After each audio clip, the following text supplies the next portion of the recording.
It's okay. Off your mind. It's okay. Off your mind. Chai! Now wow, people wey suppose talk truth to power don't off mic. And if we talk, now 500,000 they go summer us, call them hate speech. But fear not, Maiyegun don't come. Him go torchlight every corner, nooks and cranny of all these bad people where they spoil our country.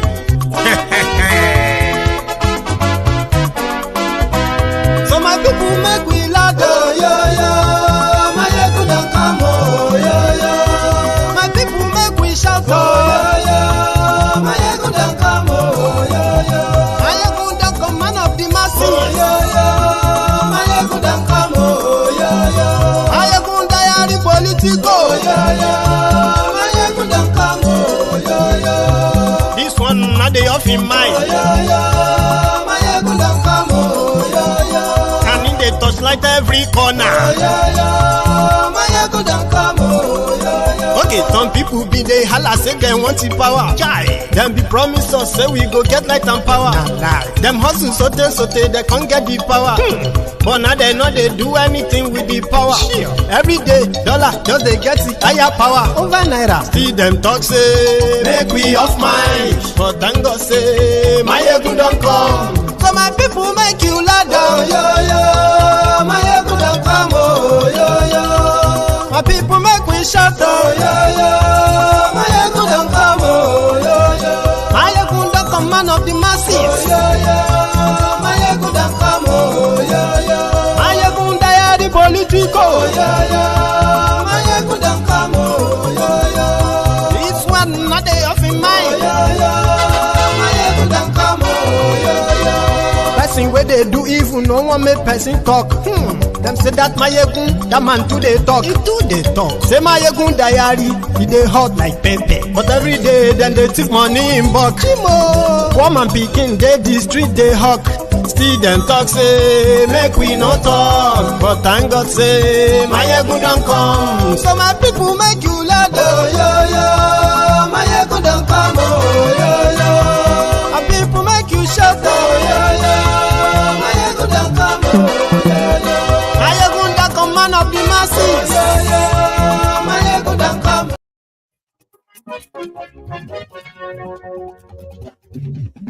Hello there. Maiyegun làwa mọ̀, làmọ̀ tó lódodo.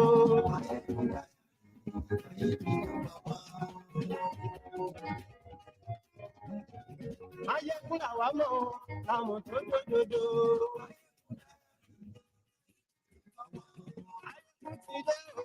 Ọ̀rẹ́ ara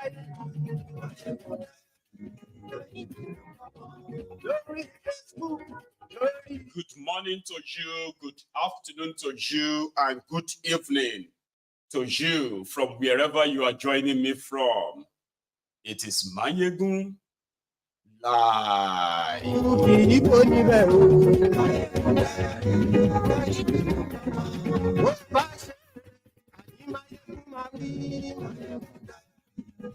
was going to take a break tonight, so then I changed my mind.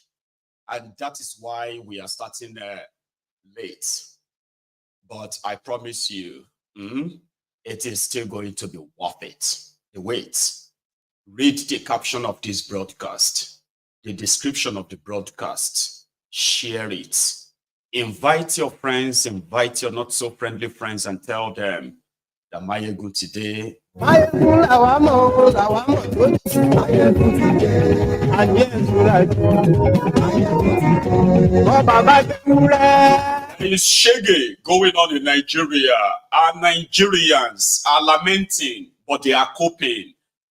Their complaints hasn't really led them to hit the streets. It doesn't seem like they would have the courage to do so. However, the lamentation is becoming increasing and increasing. So others have now said, maybe Kolu should tighten the noose. He should tighten the rope more. Add more taxes, okay?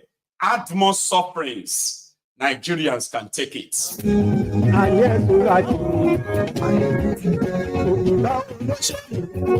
There is no point in pitying anyone right now, okay? All you can do is probably just talk. As it is, when those who are feeling the, the bruise of the shoes, who are feeling the pinches of the shoes, I'm talking about this economic hardship, lie to yourself all you care, okay? Live in denial for all you care. But where the shoe pinches you, not only you, Sabira, when you are done, you will hit the streets.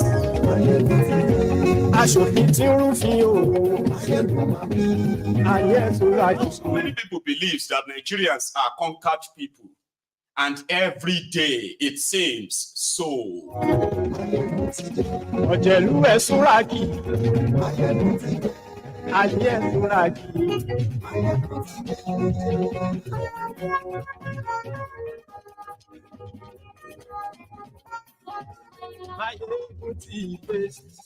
But today, there's something about myself. I'll tell you now.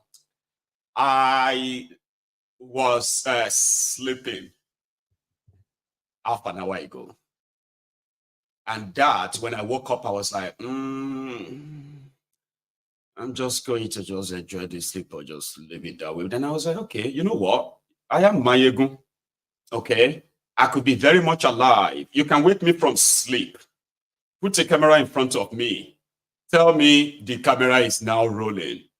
And I can sit down here without any form of worry, okay? I can sit down here and spend another 3 hours.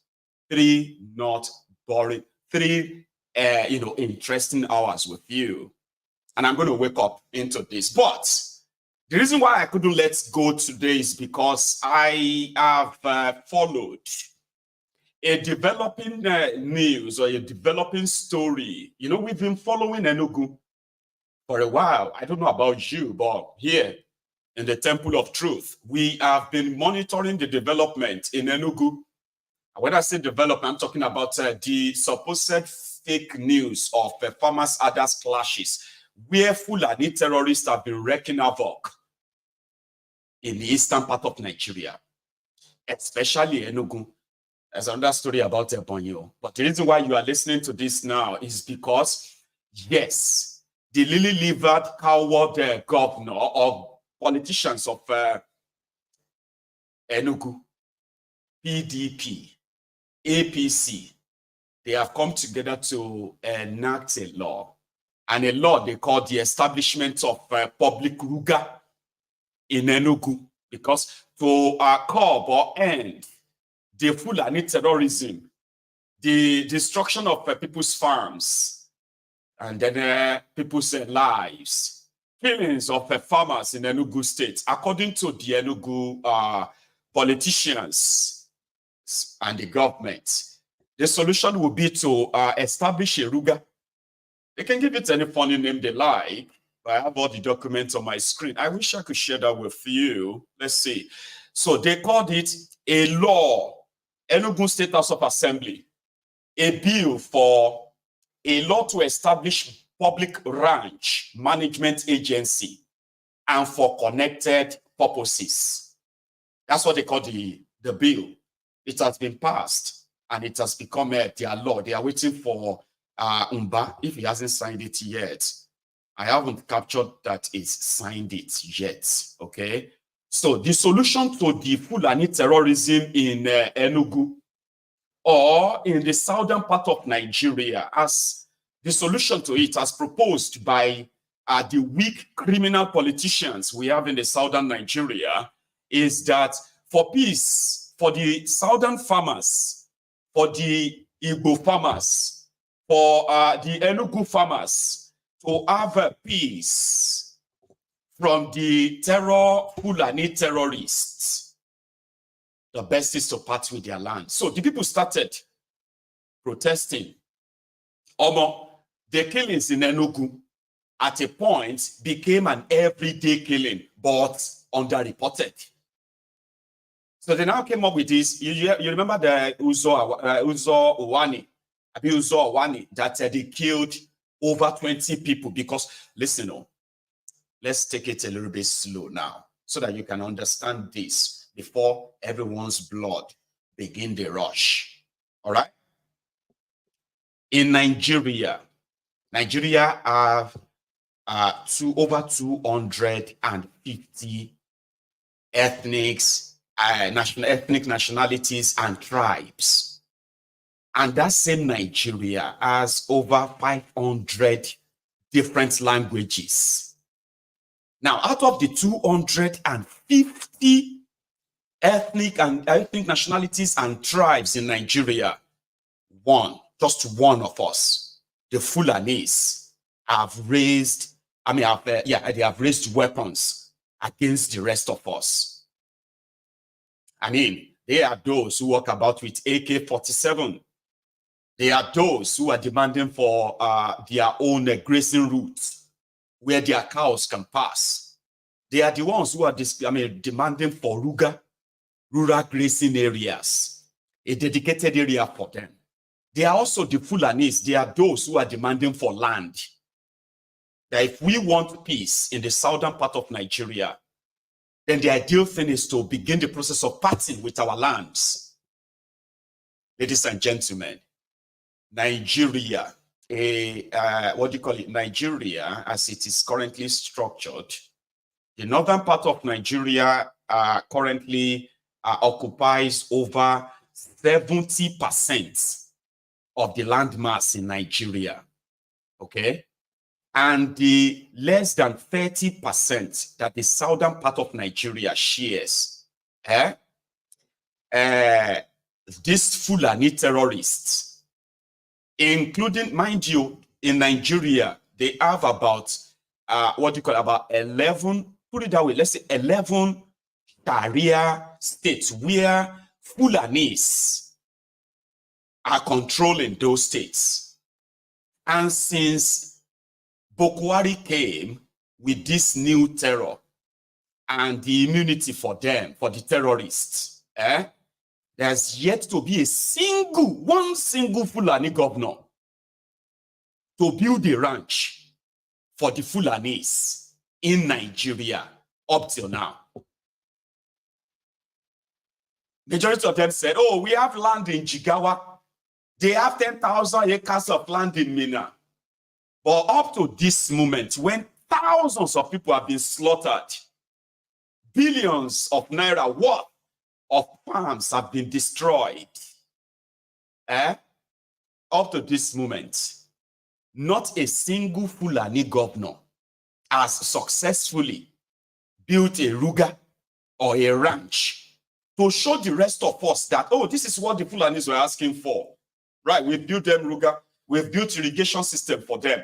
We have built water supply for them. Rather than build this infrastructure for their people, where they are mostly highly concentrated in northern Nigeria, their political criminals, their politicians, their leaders, they are pushing agendas that will further drive them down south.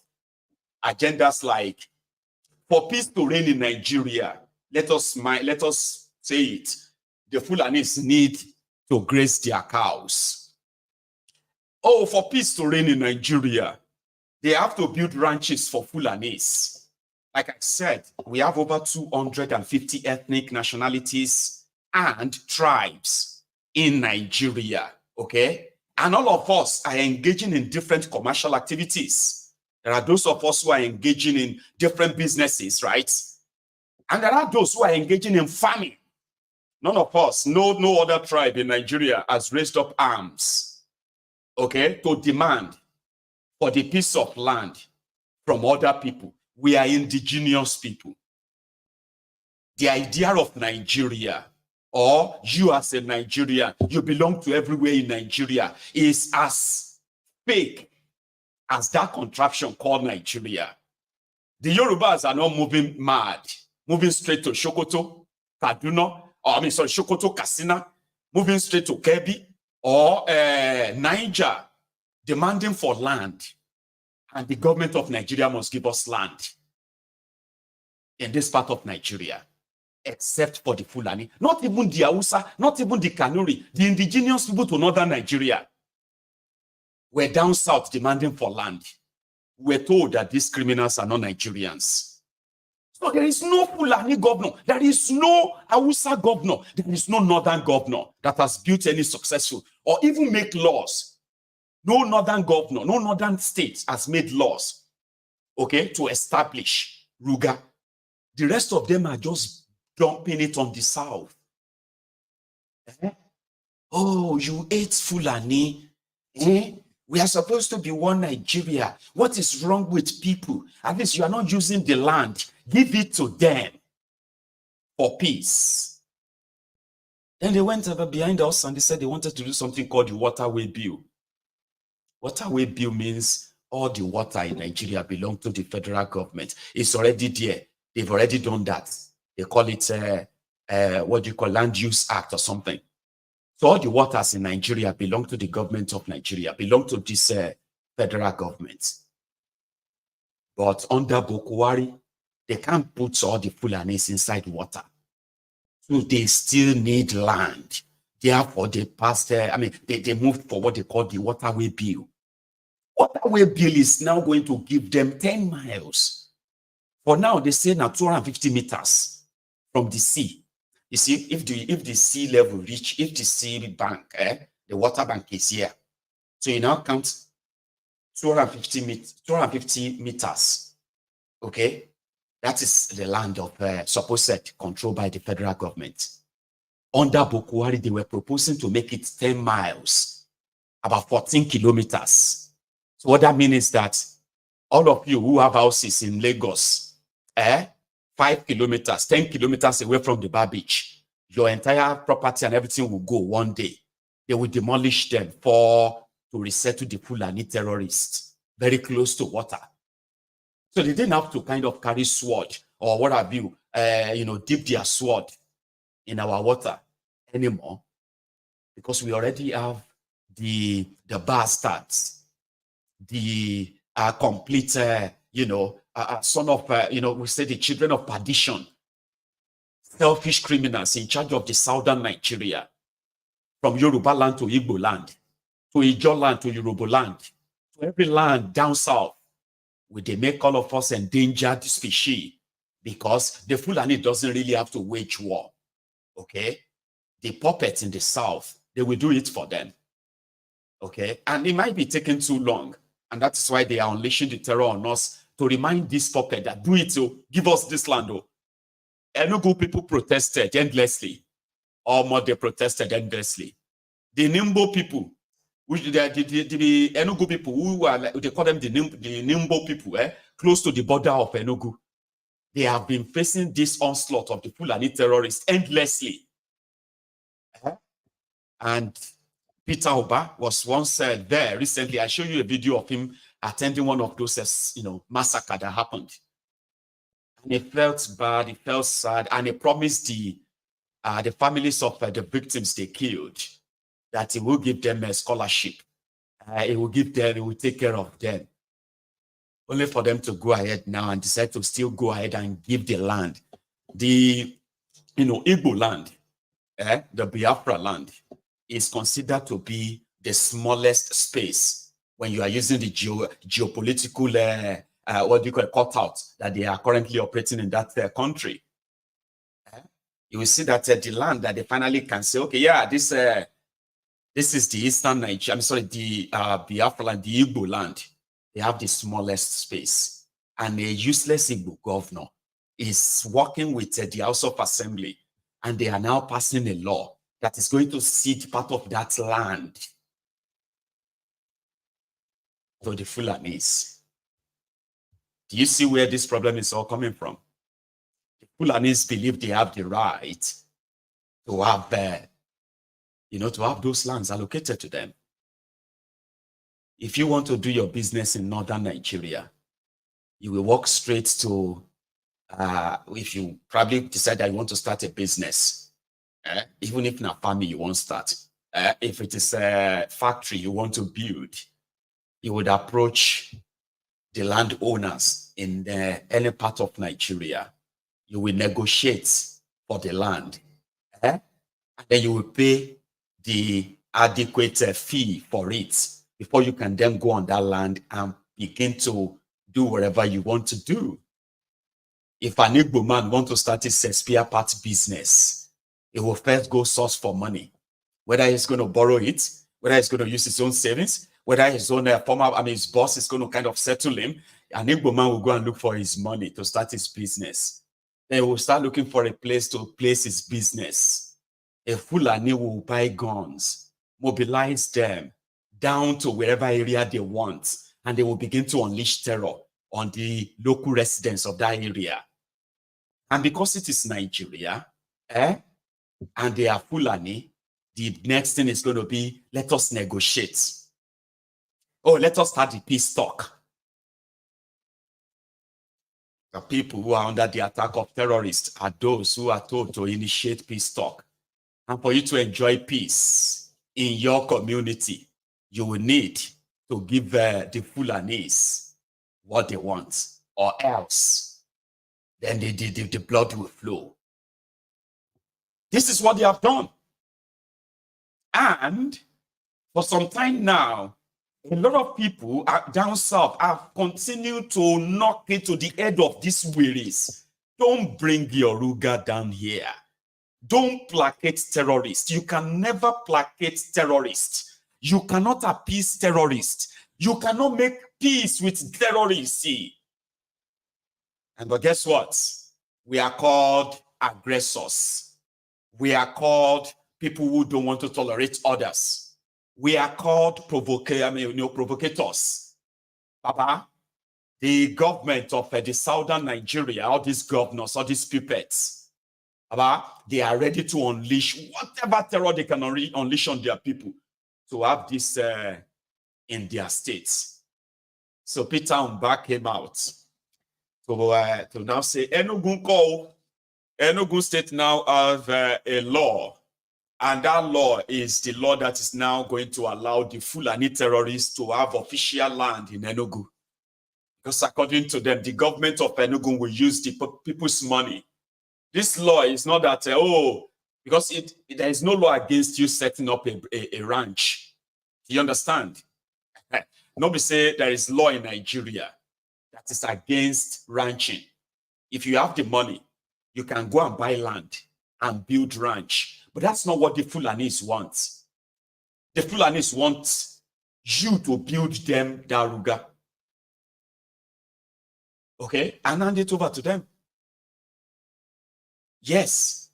If your people don't want us to be destroying their farms, then build us a Ruga so that we can stay there. When the intention is not actually any Ruga. Right? So the future Fulani local government in Enugu, the foundation for the future Fulani local government in Enugu has now been laid by these unscrupulous, spineless cowards that have now sold their people. Watch how others will begin to follow. I told you, see, you can't trust these criminals. If you say, oh, we reject something, for obvious reasons, right? The criminal politicians can use another means and still push that thing on you by giving it a different name. You see, we're talking about the American base, French base in Nigeria. France said, oh, we don't have any plan of establishing a base in Nigeria. Liars. America have said, oh, no, not that we have any plan of establishing any base in Nigeria. Liars. Then Thiefnubu's illegitimate regime in Nigeria said, no, we have no plan of accepting any base in Nigeria. Liars. That was what Peter Umba said. There was no plan for Ruga in Enugu. There will never be any Ruga in Enugu. But now it's not called Ruga. It is now called public ranching. To be built with public money. And since they make you believe that the Igbos are into other businesses, not into cows. So this is a welcome development where hundreds of hectares of land will now be allocated to the Fulanis. And according to Umba, it is for peace. So that Enugu people that were just living in their own peaceful way. Suddenly, they were faced with the terrorism of the Fulani, And for them to have peace, the government has to use the power to take their land and give it to Fulani. They have all their media guys right now who are going to tell you, no, it's for the Enugu people. It's the government trying to. Don't ever buy that. Enugu people did not buy guns and start killing themselves because they wanted Ruga. It was the Fulanis who walked straight to Enugu and they started murdering, started killing innocent people. And instead of the government of Enugu or government of Nigeria to come to their defense, they decided to take their land to appease their killers. That is what happened. To appease their killers for peace. So they have it there. Because the reason why I have to say this is that I'm saying this now is that it might look like what can people do now? So when you see, I told someone, I said, we don't have, what do you call it? The Yorubas don't have Igbo problem. They don't have Fulani problem. The Igbos don't have Fulani problem. Igbos don't have Yoruba problem. Igbos have Igbo problem. Yorubas have Yoruba problem. And as for Fulanis, they also have their own Fulani problems. Here is how to understand it. I'm a Yoruba man. I am an endangered species in that contraption because of where I come from. And those who are really going to take my life easily without thinking about it, they are the Fulanis because they are already doing it. But I won't blame Fulani if I have to be honest. I will blame those who are holding my hand for a Fulani terrorist to use me for shooting targets. Those who hold my hand, those who decided to tie my hand and tie my legs for Fulani to come and slaughter me, are those who are responsible for my dilemma, for me being endangered. Igbos can defend themselves. Or who are those who are stopping the Igbos from defending themselves? Igbos. I mean, you are leaders. Your people have been subjected to this kind of horrific terror attack as a target. You should be on their side. You should tell them to defend themselves. You should provide them all the logistics to defend themselves, not try to placate or appease the terrorists that are killing your people. And when your people rise and say, oh, we are going to fight, we're going to defend us and fight, then you put together a bubeagu to go after your people, not after the Fulanis, but after your people, hunting them down, killing them, jailing them, then begging the Fulani terrorists not to vex. See, Malam, no vex, no vex. Don't listen to our people. We'll give you land, okay? We'll give you land, all right? Anybody that disturbs you, we'll deal with them. Is that not the situation? Is that not the situation? Yorubas don't have Fulani problem. They don't have Igbo problem. The Igbos who come to Yoruba land, they come to Yoruba land to run their businesses. Any Igbos or any non-Yorubas who commit any crime in Yoruba land should be treated as such, a criminal, not as the representative of the entire tribe, right? Today, I will not see the Fulanis as terrorists, as generally. But the Fulani terrorists, the terrorist that is disturbing and killing my people, they are Fulanis. Okay? But they will never have such power if those who claim to be my leader or the leader of my people or the leader of my region, if they really care about me or care about my people, they will not block us from defending ourselves. Okay? They will not unleash their supposed state resources after us or begin to jail us, attack us, all because we want to face those monsters. So why won't a Fulani terrorist feel like he is so powerful? Since the people he is terrorizing have been made to hands up.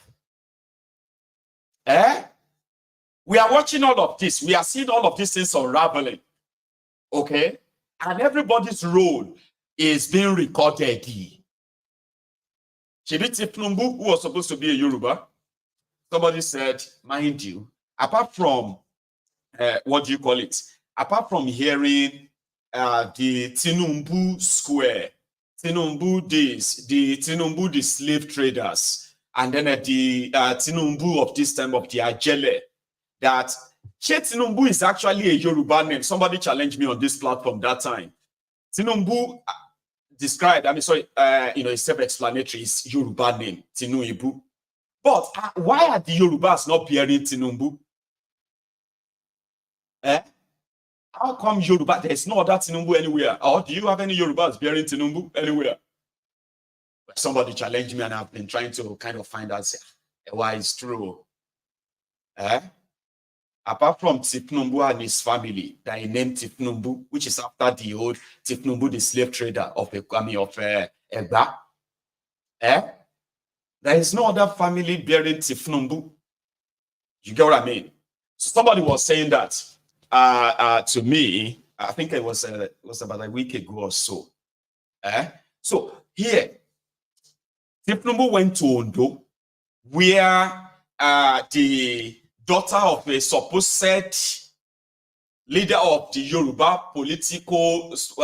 socio-political group, Fani Terrorists, Papa Shoroti's daughter was killed. Olufunke Arakunrin, he was killed by the terrorists, the Fulani terrorists. The first eyewitness, all the eyewitnesses who witnessed the incident said they were waylaid by the armed Fulani terrorists. Excuse me. But Thiefnubu went there and said, "Where are the cows?" Oh, where are the cows? That's automatically just sort of a doused the tension of, oh, if it was the Fulanis, you will see the cows. And that is why the Fulanis themselves feel like, okay, well, when we kill them, since they can't see cows, then it's not us. So Thiefnubu is not a Yoruba man. And it is time for a lot of people to begin to see that. There are other Yoruba Omoales. Majority of them are working with Thiefnubu. Okay? And if any of us decided that, hey, these Fulani terrorists must go now. Guess who are those who are going to send the murderers after us?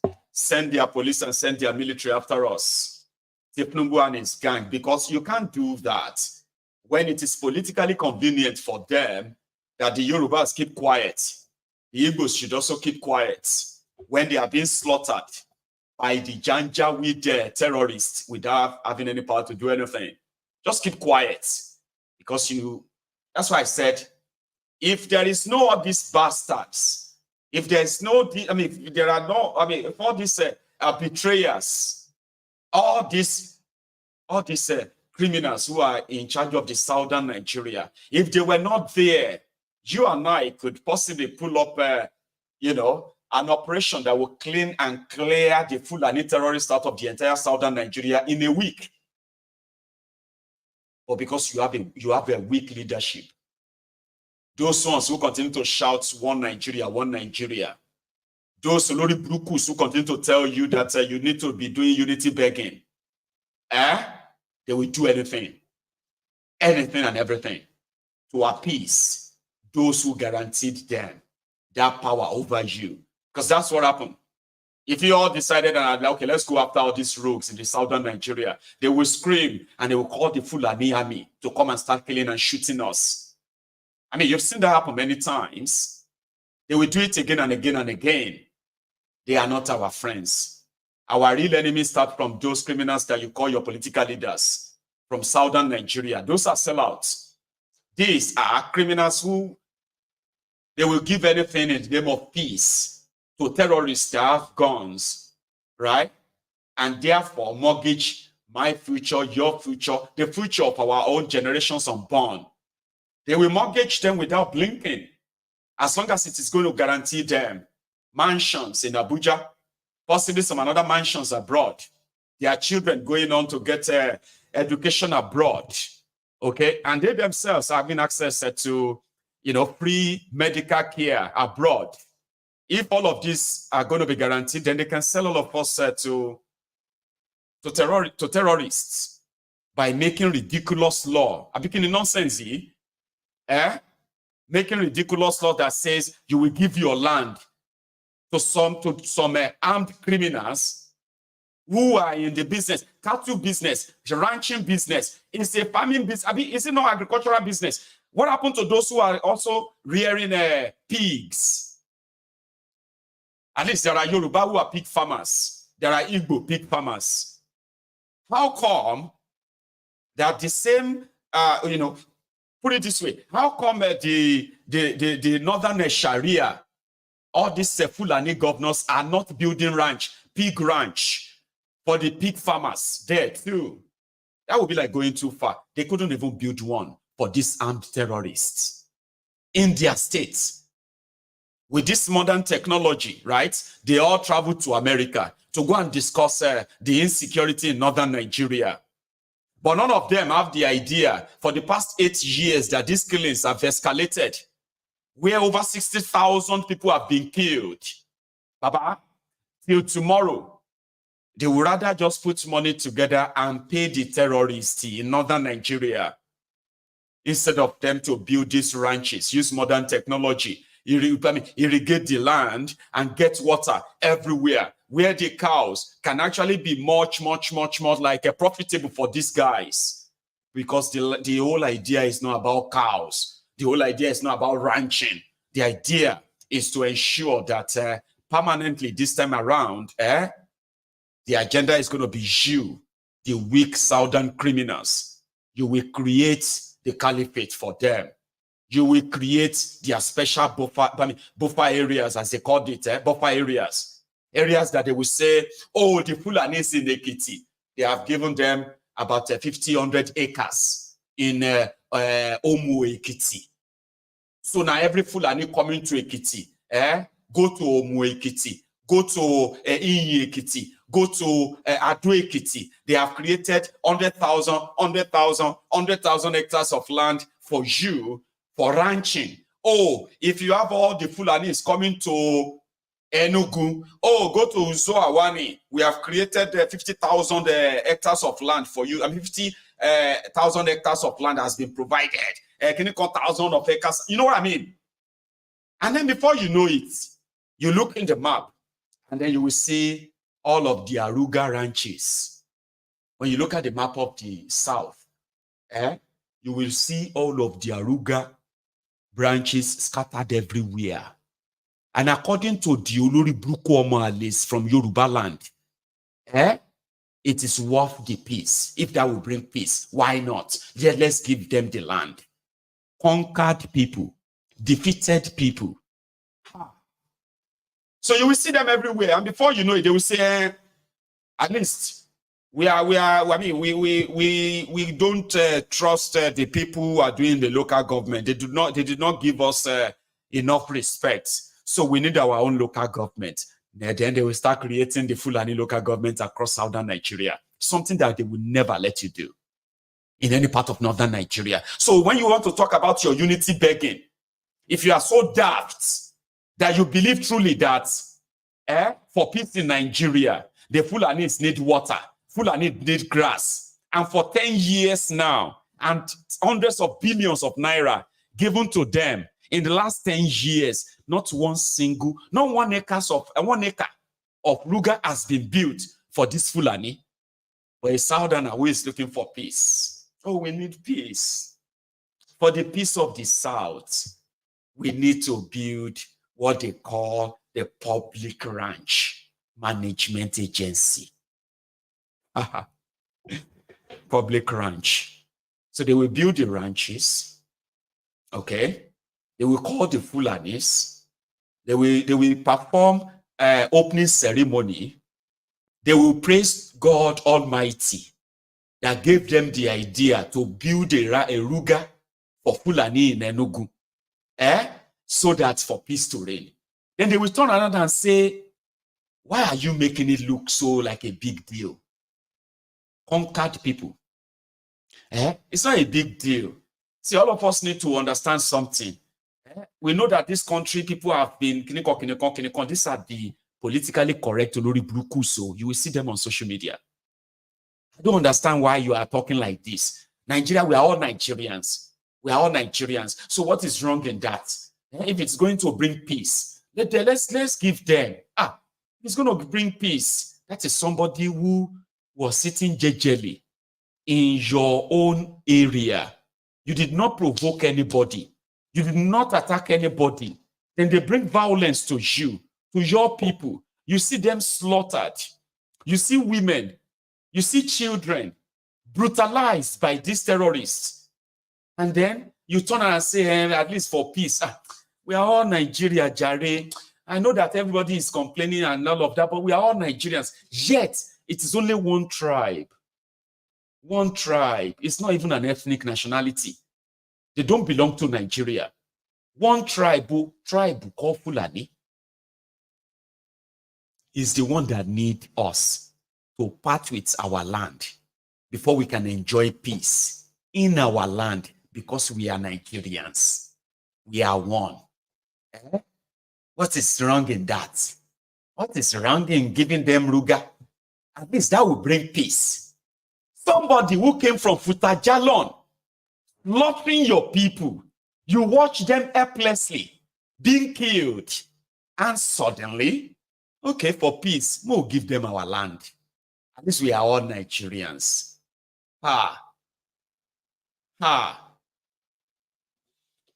This afternoon, I said something about when the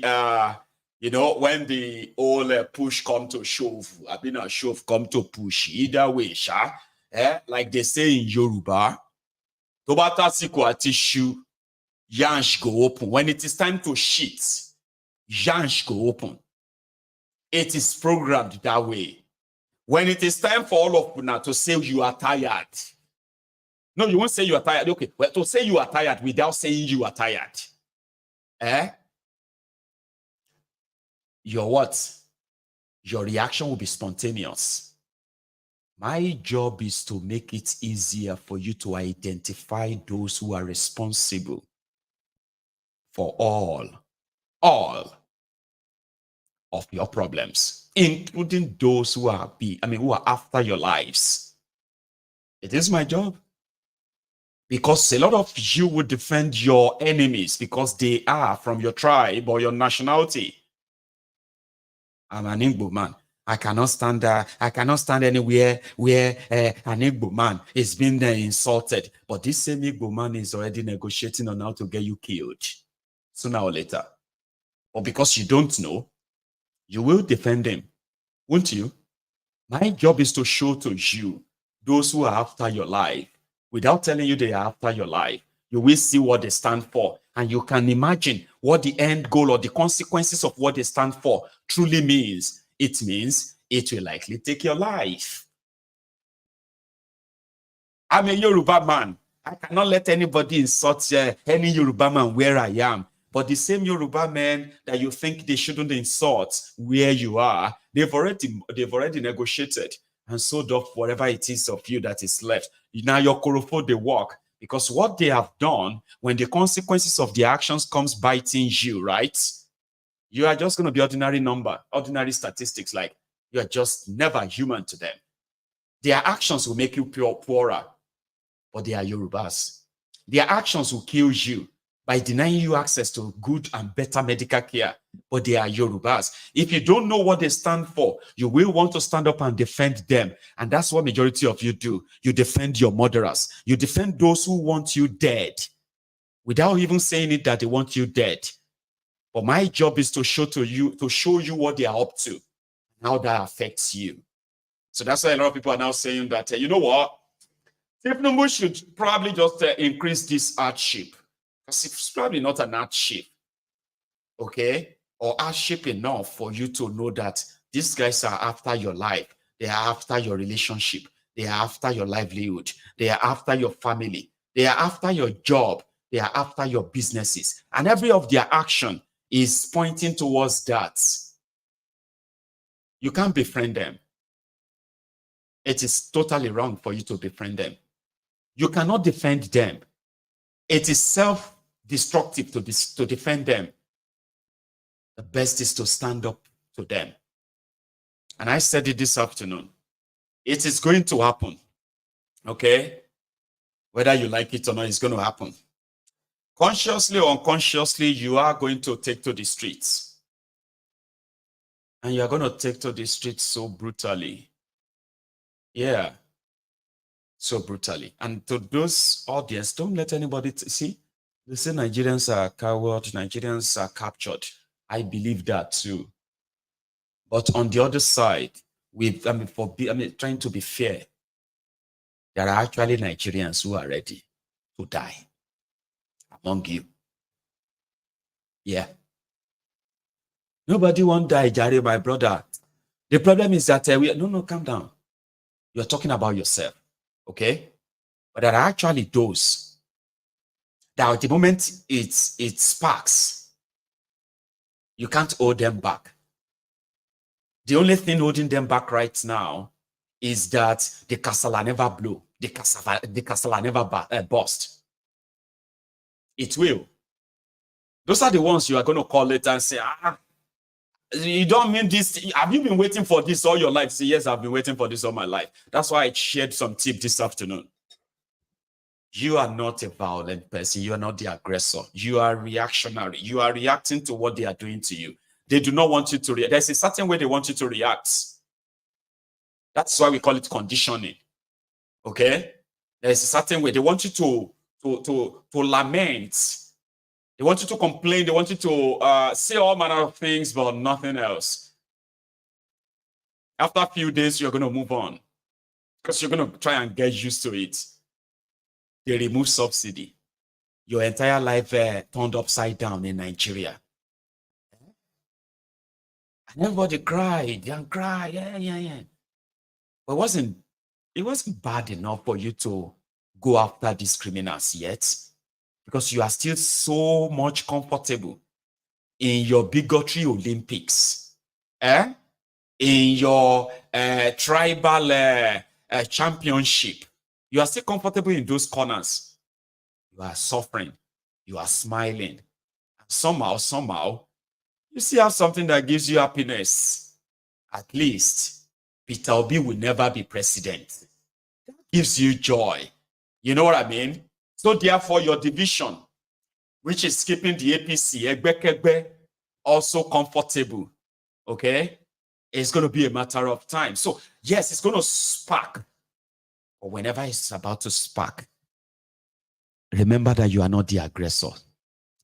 Remember that you are not the provocator. You are reacting to what they have done to you. So if you want to go out there, don't go and join anybody that says, let us go and protest and be singing solidarity. Don't do that.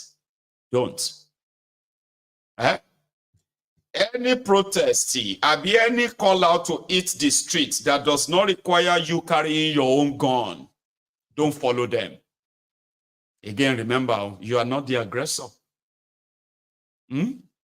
Because that is what will end this whole thing. Listen to me very well. They have all of the weapons and the ammunitions and all of that to crush protests, they say. No, they don't. Because you have been making it easier for them. There are many of you who have your own guns. You don't need any gun paper. You see, chaos mas shele, wala mas shele. So when that wala is about to start, you need the license for any gun. If you have access to any gun, it is time for you, okay, to polish it and clean it and all of that and keep it somewhere now. When it is time for them to say, oh yeah, bere, a lot of you should know that you need to prepare yourselves. I mean, you prepare yourself that those lily-livered slaves in uniform, called the police and the military, who cannot keep Nigeria safe from terrorists. Now that the terrorists have taken over the entire country, the economy of the country has been so destroyed that every one of you is feeling the brunt. They are unpaid or very much poorly paid. So when they are planning to move them out, like as usual, once they say, we are going to shut down today, Thiefnubu must go. The day you will hear the hashtag Thiefnubu must go, don't join them with just placard. Get your own guns. I'm saying this publicly right now. I'm not asking you to go and use your gun to kill anybody yet. Or get your own gun for your own self-protection. Some of you have the guns. It is time for you to stop fearing holding it in public against those who you will see.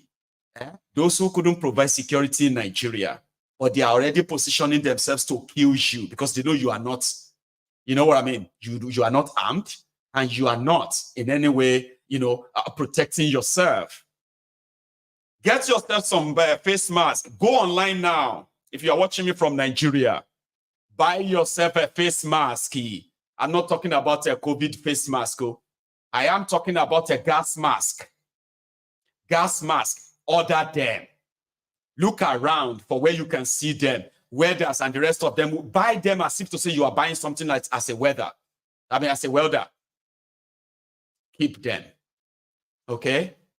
For the women who are going to be participating when this bell rings, I advise you to not join them because you want to go and dance or you want to go and shake bomb or shake whatever. It is actually war, and it should be war. It's like you are fighting war. You are fighting for your life. I am saying this again publicly because these are the concepts of facing dictators, facing lawless criminals who can use their guns to kill their own citizens. There is no United Nations coming to help you. America won't help you. Britain won't help you. You would have to help yourselves. You should begin to build yourselves a bulletproof vest. When I say bulletproof vest, all you need is a big metal sheet. Go to the welder, to the welders. They will cut you the metal sheet, metal plate. Put clothes around them, seal them in a way that you will be ready. When they shoot their tear gas, shoot them back.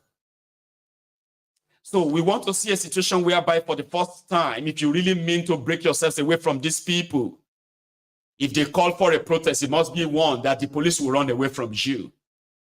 There's nothing called peaceful protest when you are facing dictators, when you are facing murderers, when you are facing a systemic gang up that is living off the blood of innocent people. So when they call out for that protest, don't go there with a placard. They will kill you. And they will hold nobody responsible. Do you understand me now? Or you stay at home, stay in your house. If this is not. For you to have peace, you must prepare for war. And for those of us who are no longer in the contraption, we all have a role to play. And we shall play the role at the right time. The gang in charge of Nigeria, they have sworn to kill all of us, but slowly. And we mustn't complain. We must pray. We have no choice, they say. Or they will threaten us with the wrath of the government will come upon you. Don't try the government, Baba. You will try the government when this one happens. It's not going to be NSAS. Okay, it's not going to be answers. You have to start sharing tips on how to deal with untrained, unprofessional murderers in uniform who are willing and ready to kill the citizens whenever they say they've had enough. We've seen this. There should be a new way towards all of this. So when they say revolution now and the rest of this, revolution is not just about shouting. Get yourselves ready. Get yourselves ready. Those of you who have it in you, I am speaking to you now. The clarion call is going to happen soon. These guys are going to push every one of you to where you've never been before. But when they push you there, and you have to react very hard and strong. As for the humbled slaves, sophisticated morons, voluntary slaves, I am not talking to you. You will be the Sufayo. You will die. When the whole chaos will start.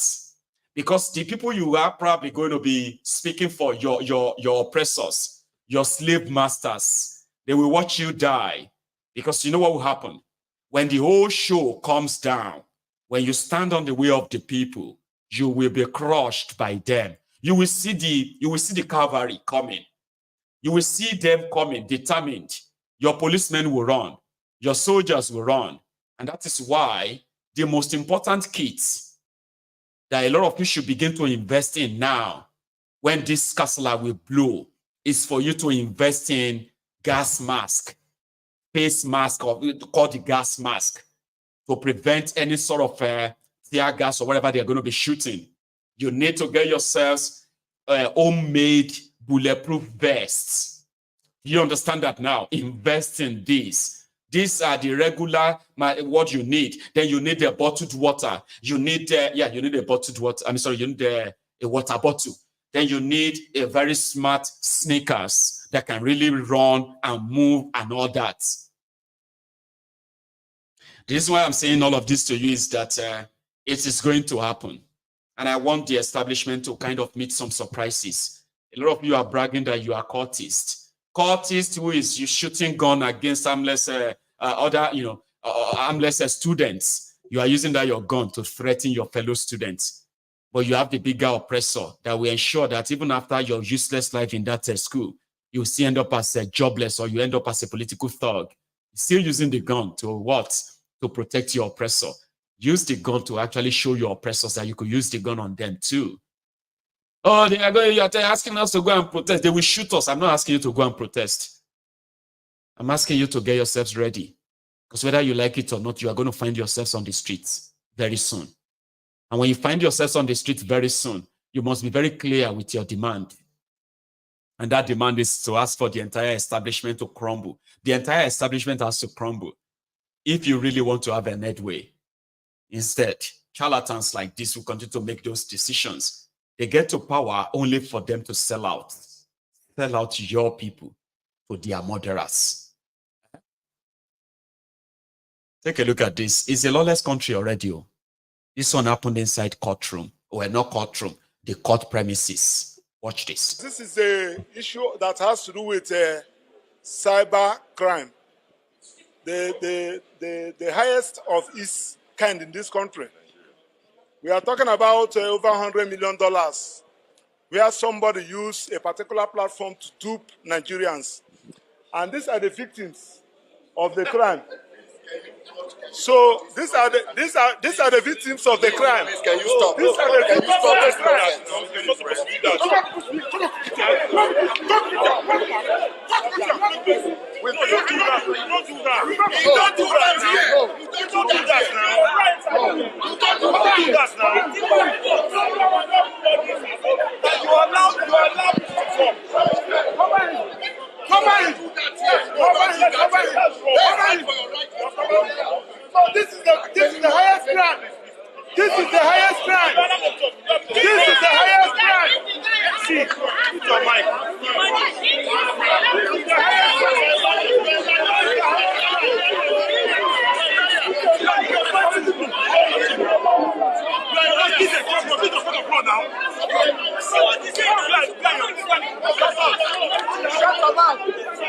Shut your mouth.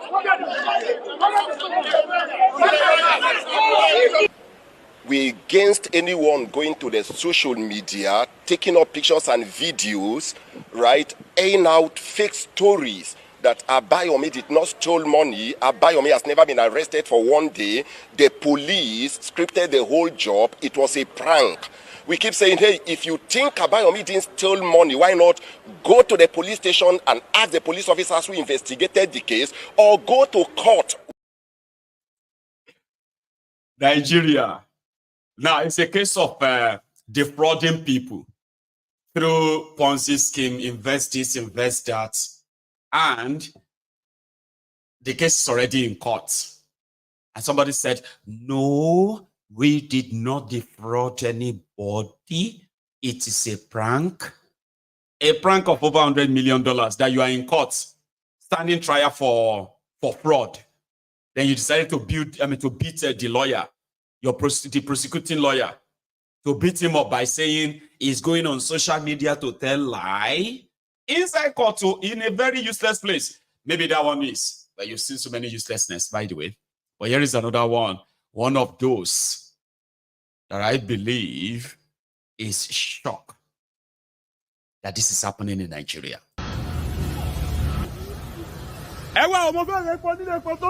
Wọ́n ní kí wá san 1,000 naira lórí kẹ́ẹ̀gì kékeré tí mi mú dání ẹ wò kẹ́ẹ̀gì 5 litre kí tó lè répo ẹ wò yíwú Nàìjíríà wo la wà yìí gan àwọn pípọ̀ yìí kàn ń ba ayé jẹ́ káàkiri ni tó bá yẹ wọ́n máa ní gọ́fíńmẹ̀ntì ló bàlú jẹ́ ẹ wò kọ́ tó ń ṣe fún wa náà wọ́n ní 2.5 lórí 30 litre téèyàn bá fẹ́ répo ẹ wò àwọn nìyí ẹ wá wò wọ́n ṣé ó yẹ kó máa lọ bẹ́ẹ̀ ṣá ṣé ó yẹ kó máa lọ bẹ́ẹ̀ kò yé wa nínú ìlú yìí o àmọ́ bí tá à ń lò 2.5 lórí kẹ́ẹ̀gì kó tó lè répo 1,000 lórí 10 litres kí tó lè répo ilé epo tó tà ní ìdíròkò ní Kòròdú ẹ wò ṣé yẹ kó máa lọ bẹ́ẹ̀ ṣá 1,025 lórí 2.5 keg ẹ wò èmi náà mo gbé kẹ̀kẹ́ náà wá wọ́n ní máa san 1,000 lórí keg ṣé yẹ kó máa lọ bẹ́ẹ̀ ṣé yẹ kó máa lọ bẹ́ẹ̀ àìsí wo lélẹ̀ ẹ wọ́n máa ń ba ìlú jẹ́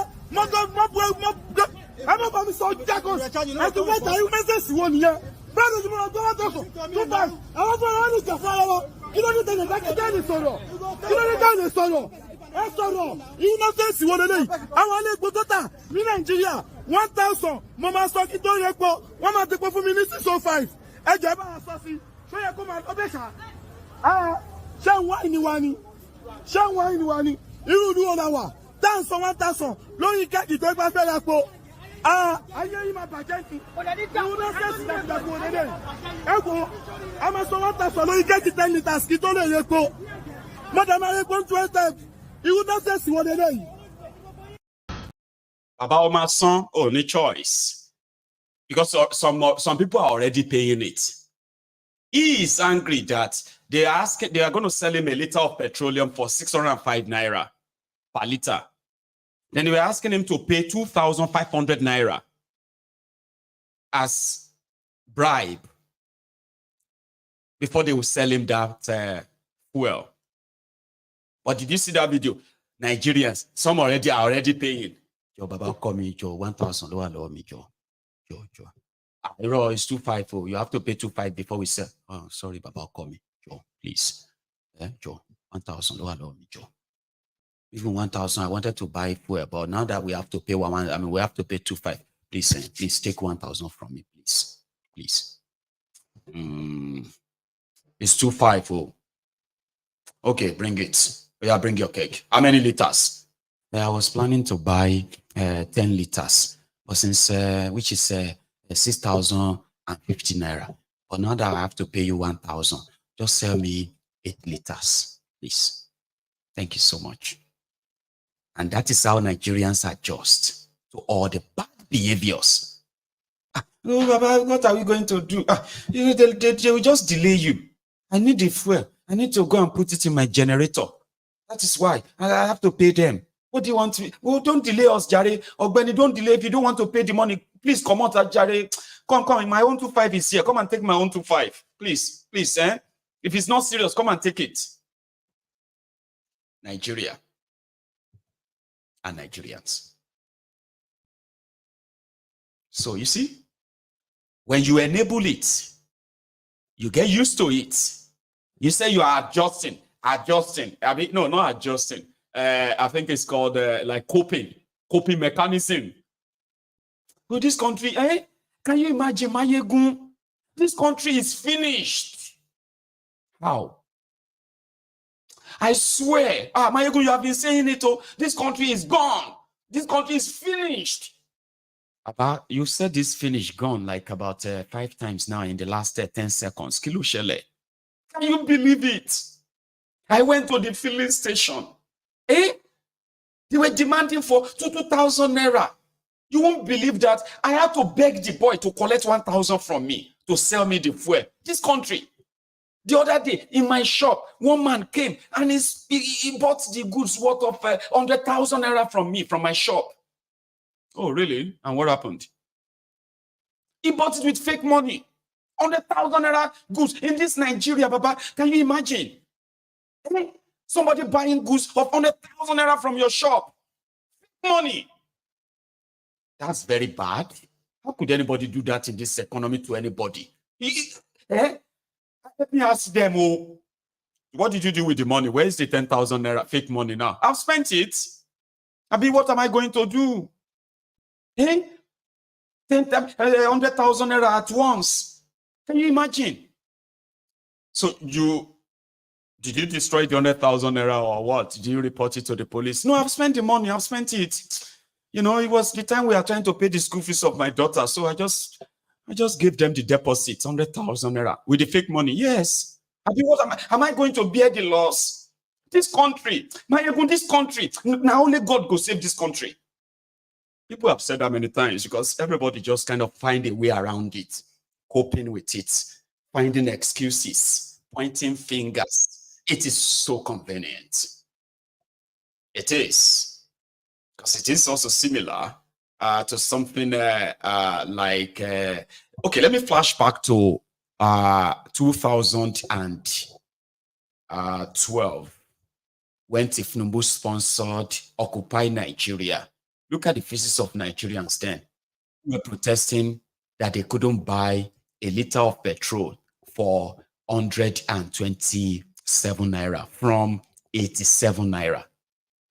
Look at their faces. Thiefnubu that sponsored that then is their president today. Now only shout you the year for filling station. They even shot and killed them at the filling station. Still, now noise and shout. What is this? Why are you doing this to us? What is all of this? But 2011, 13 years ago.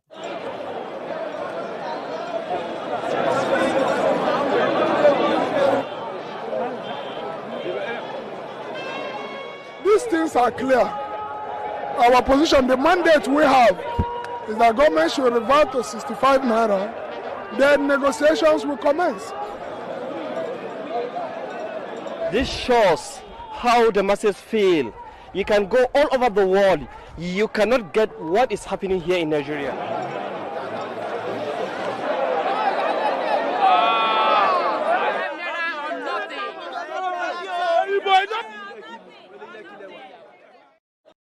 65 naira or nothing. That was what Thiefnubu told them.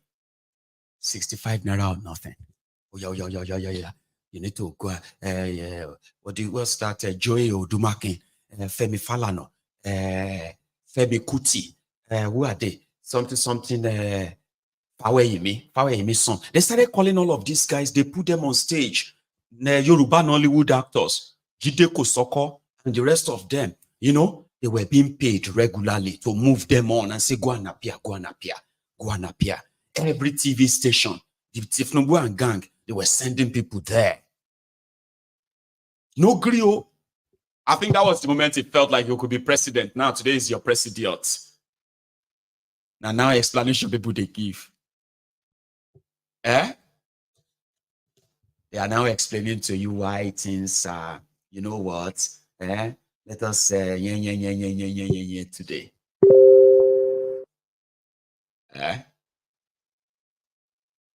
You will adjust, they say. You will get used to it, they say. And at the same time, you are going to have to move on. They also say, you can scream and complain, but there's nothing you can do about it, they said. Here is one of, in fact, okay, I think it should be this. Assalamu alaikum wa rahmatullahi wa barakatuh. Consequences of a ruined and destroyed country, you will be seeing them in parts. Here is a mosque. They have, people who need to survive, Abi. See what happened there. Assalamu alaikum wa rahmatullahi wa barakatuh. This is Ridwan Minallah Central Mosque ní Igbelara ní Ikorodu níbẹ̀ ní àwa yìí. Ní àárọ̀ yìí ni wọ́n pè mí pé àwọn alọ́kóló ń kígbe wọ́n wá sí mọ́ṣáláṣí wa ń bí. Wọ́n ti gbé speaker tí a fi ń sin lọ́hùn bẹ̀ wọ́n ti gbé lọ. Àwọn jọmọ̀lẹ́rí tí wọ́n jókòó yìí. So wọ́n gbé generator wa náà lọ. Wọ́n gbé speaker lọ. Wọ́n gbé engine lọ. Gbogbo àwọn máìkì tó wúlò wọ́n ti tààrà lówó ńláńlá ní Ramadan wọ́n gbé lọ. Ilé engine ni ẹ̀rí pé àwọ̀ yìí wọ́n ṣílẹ̀kùn wọlé fúnra wọn ni. So àwọn windows tó wà níbí náà tó jẹ́ pé a ṣì ń manage ara wa wọ́n mú gbogbo window yẹn wọ́n tú àdúpẹ́ lọ́dọ̀ Ọlọ́run.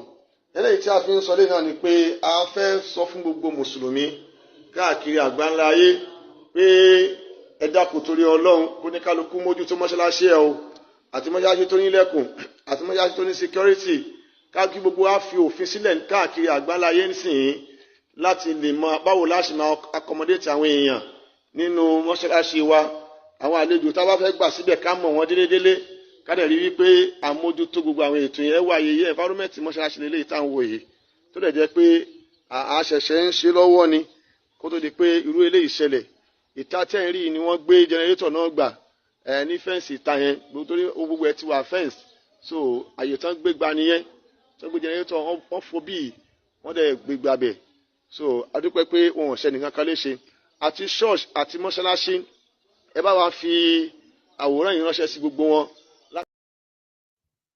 To those of you who don't understand Yoruba, number one, Apa Walati Korodu. That message is for your people in Nigeria, not Agbalaye. Okay? Agbalaye is not a place where people go and steal microphones, steal generator, and steal everything inside mosque. In Agbalaye, not many people get time.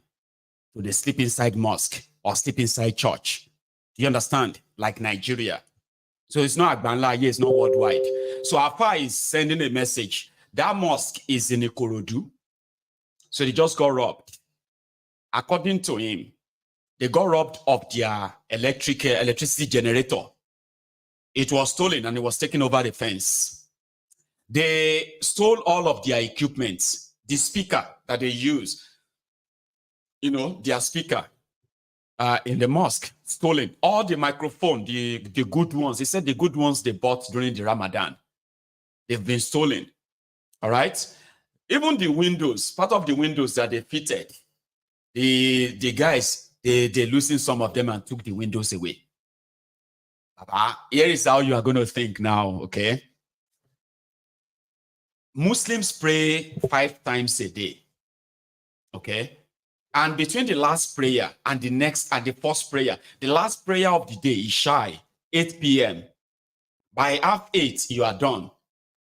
But somehow, there are people that will still want to do nafila, they will stay back and pray for maybe another half an hour. But usually you can still see people inside mosque at 10 o'clock in the evening in Nigeria. All right? And most of the time, the imam of that mosque lives not far away from the mosque. Also, most mosques, they are built in residential areas. At least where I grew up, right? We've seen people it's not like isolated building. Mosques in Nigeria. But you see the shege that you are seeing in Nigeria today. This is not this is not the first time, and it won't be the last time. It has always been like that. People steal from the church. Okay? There was a time that they told us that that pendulum on your wall clock. That pendulum. How many of you were in Nigeria then when they said that thing has gold inside? And we started looking to see where we could possibly get that. And people said, now the pendulum wall clock inside mosques, they are the original. They are the ones with gold inside. And suddenly, people started selling all this pendulum. People will come and pray with you. Allah Akbar, Allah Akbar. The moment you ruku like this, they will just open the wall clock, come out the pendulum, put them inside pockets.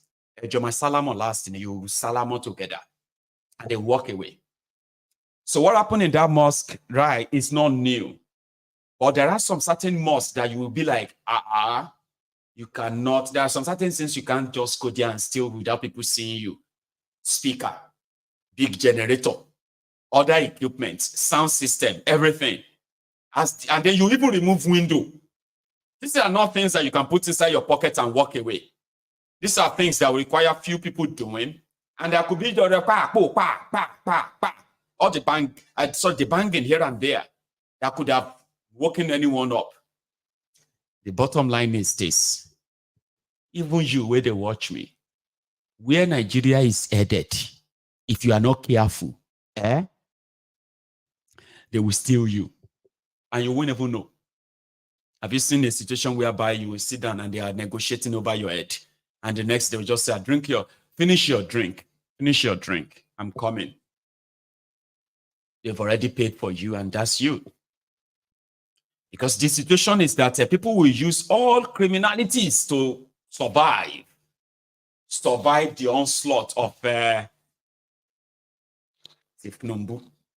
And a lot of people are already saying that that's not even enough. Akolu, increase the shege. Multiply it if you can. And let us see how many of us can cry for that 8 years and last. Because yes, if some of you have already signed up, because I have seen some of you saying, even myself said it. So let's start from me.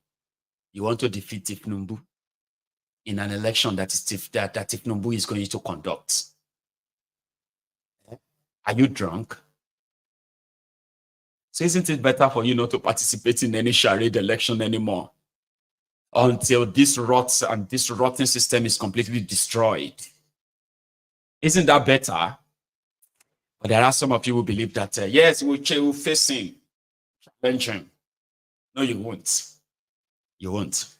Because you can't. And whatever delusion and all that you are building in your head, if you don't build that strong violence resistance, when I say violent resistance, it simply means when you tell them no, you must say so violently. Because they are going to unleash violence on you.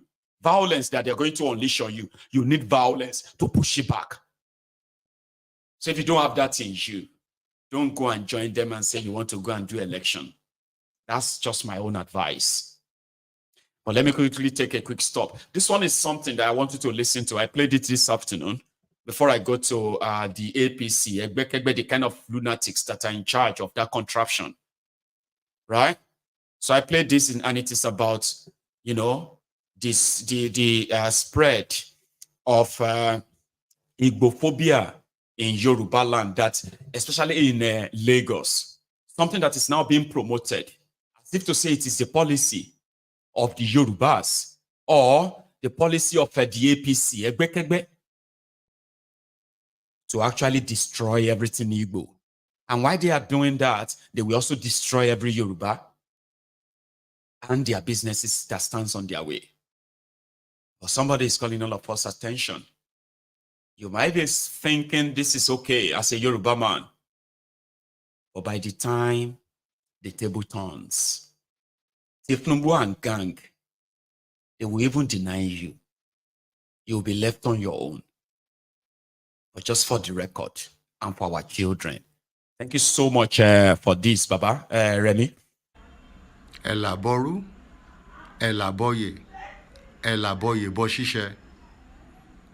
My good people, while we are all looking and watching, the Lagos state government is committing genocide against a group of people. I know you would think that genocide is too big of a word to be used, but in a situation whereby a particular group of people are being targeted because they don't vote for you, because they are not from your tribe, you are destroying their livelihood, you are destroying their shelter, you are packing them at random and dropping them off in the middle of the night in different bushes around Nigeria. And these people now end up killing themselves. Who do you think killed that person? The man who took his shelter, the man who took his livelihood, the man who tried to run him insane is responsible for that. And that is what is going on with Igbo people in Lagos. The Lagos state government is particularly targeting Igbo people, and I do not know why. I know that majority of you Nigerian Yorubas are happy. Nítorí àwọn ọ̀lẹ ọmọ onílẹ̀ ló pọ̀ jù láàrin wa. Onínú wa ṣe ń dùn. It is against the God of our land for us to reject any sojourner. It is against the law of this Tafida ilẹ̀ ṣẹ̀ṣẹ̀ kí a fìyà jẹ àlejò. Governor Sanwo-Olu ń fìyà jẹ àlejò. Wọ́n wó ilé àwọn Igbo. Wọ́n da ọjà wọn rú. Wọ́n kó wọn láàrin òru, wọ́n lọ drop wọn sáàrin igbó within Nigeria. And we are all looking. This thing will backfire. This will backfire. And I am calling on the federal government to pay attention to what is going on in Lagos State. Ní ayé àtijọ́, when trailers are coming from the north, one kó oúnjẹ wá ni, they will bring cows, they will bring gari, bring everything. Now, all they bring is Almanjeri people. So all these young, capable people who are ready to fight war. That is what they bring to us. The Lagos State governor did not see it necessary to deport those people. But those people who have invested, who have taken Lagos as their life, create livelihood there, are the one being targeted by Governor Sanwo-Olu. And this is a policy of Lagos from the time of Governor Tinubu. They have been deporting Igbo people from the time of Shafa Shola. You remember the Oba of Lagos actually threatening to go and drop Igbo people, gather them and go and drop them in Lagoon. Have you forgotten? That is the meaning of genocide. And that is what is being practiced by Lagos State government under the watch of His Excellency, President Tinubu. And I am begging on the president to pay attention. Pay attention. Bí ogun civil war ṣe bẹ̀rẹ̀ ní ọjọ́ sí rèé o. These are the things that led to military taking over in 1966. Please, pay attention to what is happening in Lagos. It is a crime against humanity what is happening in Lagos. It is a genocide against Igbo people. Omo Yoruba ni mi, and I am shouting out now because I know when it backfires, gbogbo wa ló máa kàn. Elaborate o, eba wa dọ́gbọ́n sí, please. Elaborate. I don't have to add anything to that. I'll just take you to the next one, where APC said the reason why they would have Fubara impeached is for disrespecting Thiefnubu and promoting impunity. So that's why he has to be removed. Listen. The president cannot be derided by the governor. The president is a member, in fact, he is the leader of our own political party. And it would be foolhardy, to be stupidity on our part to sit down to see somebody way less than Mr. President insult Mr. President under our very nose. It is also an absurd to see the governor begin to espouse impunity, intimidation on the people who are members of our political party, and we stand akimbo doing nothing. We're here to respond vehemently and stoutly to them that as chairman of APC Rivers State, as representative of Mr. President, that we won't sit down here to see the governor and South President. We won't sit here to see the governor declare on his own as if it's a court. He has become Daniel that is sitting in judgment to declare assembly member seats vacant. To that extent, in consultation with my party, we have directed and we are directing, I want to let you hear, that we are directing the assembly members, APC members who are in the assembly, to immediately commence the impeachment of Governor Sim Fubara. He does anything he cares to do, and that is impunity. We also not sit down here on behalf of Rivers people to see Rivers State become a laughingstock in the Committee of Nations. When you have a governor who does not know his right from his left, so our charge to the assembly members is to commence immediately. And if they don't do that, there's what they call party discipline. We shall invoke that section of the Constitution and deal with the president cannot. Nuisance, Lele. You see what I'm saying? There are so many nuisance in that contraption. And these are people who are like the opinion molders, decision makers, deciding for millions of people. And when I look at them, I just see how doomed and how unfortunate that contraption is. Nigeria. I mean, character. Anyway,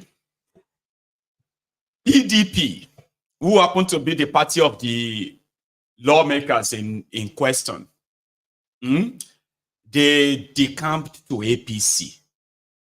Then they got assurance from Thiefnubu that they will not be removed. Okay? So now they are threatening to remove Fubara. The party that did not win the election or didn't have any control, but suddenly just had 27 members dropped on their laps, right? Is now asking those guys to remove the governor. But here is what PDP has to say. I think you should listen from the same River State. Go to the text of today's conversation. Like I said earlier, it's the development of River State. And we are saying to the APC, perish the thoughts of forceful takeover of River State. The attention of the leadership of the People's Democratic Party has been drawn to a delusional declaration by the chairman of the All Progressive Congress in River State, Mr. Tony Okocha, wherein he issued a hallucinatory directive that an impeachment proceedings be commenced against the democratically elected governor of River State, similarly Fubara. Such reckless and unwarranted statement by the APC chairman in River State exposes the vile desperation of the APC, which is roundly rejected by the River State people to use violence, coercion, and bullying to undermine the will of the people and forcefully take over the state. The fact that the River State APC chairman, in his warped imagination, thinks he can direct impeachment proceedings against a duly elected governor not only shows the level of APC's arrogance and condescension for the people of River State, but also further confirms APC's desperation to forcefully annex their democratic rights under the Constitution. In any event, the individuals that the River State APC chairman directed to commence impeachment proceedings against Governor Fubara are not legally members of the River State House of Assembly and cannot contemplate or exercise such powers under the law. These individuals, by virtue of Section 1091G of the Constitution of the Federal Republic of Nigeria 1999, as amended, have since vacated and lost their seats, rights, privileges, recognition, and obligations accruable to members of the River State House of Assembly after their defection from the PDP, the political party platform upon which they were elected to the River State House of Assembly. For emphasis, we quote Section 1091G, and it provides a member of a House of Assembly shall vacate his seat in the House if G, being a person whose election to the House of Assembly was sponsored by a political party, he becomes a member of another political party before the expiration of the period for which that House was elected.